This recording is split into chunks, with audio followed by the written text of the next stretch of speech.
అదనంగా మనం ఈ సంవత్సరం కార్మికులు పంచుతాము. ఇది కాకుండా కూడా ఇంకా కార్మికుల భవిష్యత్తు కోసం పెద్ద ఎత్తున సింగరేణి సంస్థ చేత విస్తరించడానికి తీసుకోవాల్సిన చర్యలు కూడా చేపడతా ఉన్నాం. దీంట్లో ఇంకా గొప్ప విషయం ఏంటంటే మొట్టమొదటిసారి ఈ సింగరేణి సంస్థలో పనిచేస్తున్నటువంటి ఉద్యోగస్తుల సంఖ్య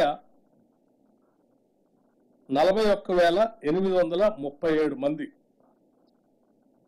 41,837 మంది పర్మనెంట్ ఎంప్లాయీస్ ఉంటే కాంట్రాక్ట్ వర్కర్స్గా 25,000 మంది కూడా పనిచేస్తూ ఉన్నారు. ఇందులో ఇప్పటివరకు సింగరేణి చరిత్రలో ఎప్పుడు లాభాలు పంచినా కూడా ఈ రెగ్యులర్ ఎంప్లాయీస్కి తప్ప కాంట్రాక్ట్ ఎంప్లాయీస్కి పంచే విధానం లేదు. ఇప్పటివరకు మొట్టమొదటిసారి సింగరేణి సంఘాలు,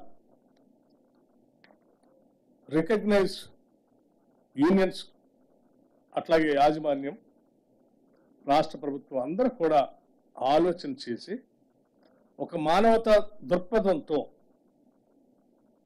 వీళ్ళు కూడా పనిచేస్తున్నారు కాబట్టి వీళ్ళకు కూడా కొంత మనం చేయాలనేటువంటి ఆలోచనతో మొట్టమొదటిసారి ఈ కాంట్రాక్ట్ ఎంప్లాయీస్ కూడా ఒక్కొక్కరికి 5,000 రూపాయల చొప్పున మొదటిసారి పంచుతా ఉన్నాము. ఇది సింగరేణి చరిత్రలో మొట్టమొదటిసారి. దీంతో పాటు ఈ రెండింటితో పాటు ఈ కార్యక్రమం అంతా కూడా దసరా పండగ కంటే ముందే ఈ లాభాలని ప్రకటించాలని, తద్వారా సింగరేణి కార్మికులంతా కూడా దసరా సందర్భంగా పెద్ద ఎత్తున వాళ్ళు ఉత్సవాలు చేసుకోవాలని ఆలోచనతో ఈ కార్యక్రమాన్ని ఇప్పుడు ప్రకటిస్తూ భవిష్యత్తులో ఈ లాభాలు వాళ్ళతో పంచడంతో పాటు సింగరేణి వ్యవస్థని వాళ్ళ నెక్స్ట్ జనరేషన్స్ కూడా ఉపయోగపడేటట్టుగా విస్తరించే కార్యక్రమంలో భాగంగా ఆ పెట్టుబడులు కూడా కొంత పెట్టుబడి పెడతా ఉంది. దాంట్లో భాగంగా సింగరేణి కాలేజ్ సంబంధించి 1,000 మెగావాట్ల సోలార్ పవర్ ప్లాంట్ సంబంధించి ఒక విధానపరమైన నిర్ణయం తీసుకొని ముందుకు పోతాం, అంటే ఎక్స్పాన్షన్కి.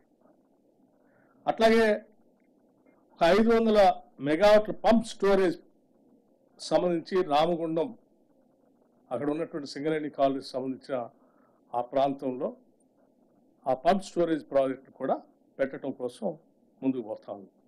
అట్లాగే థర్మల్ పవర్ ప్లాంట్స్ సంబంధించి ఒక 3rd యూనిట్ని 1x800 Singareni thermal power plant జైపూర్లో కూడా విస్తరించడం కోసం ముందుకు పోతాం. అట్లాగే 1x800 మెగావాట్స్ టిఎస్ జెన్కోతో కలిపి జాయింట్ వెంచర్తో ఇంకొక ప్రాజెక్ట్ని కూడా ముందుకు తీసుకొని పోవడం కోసం ఇన్వెస్ట్ చేస్తాము.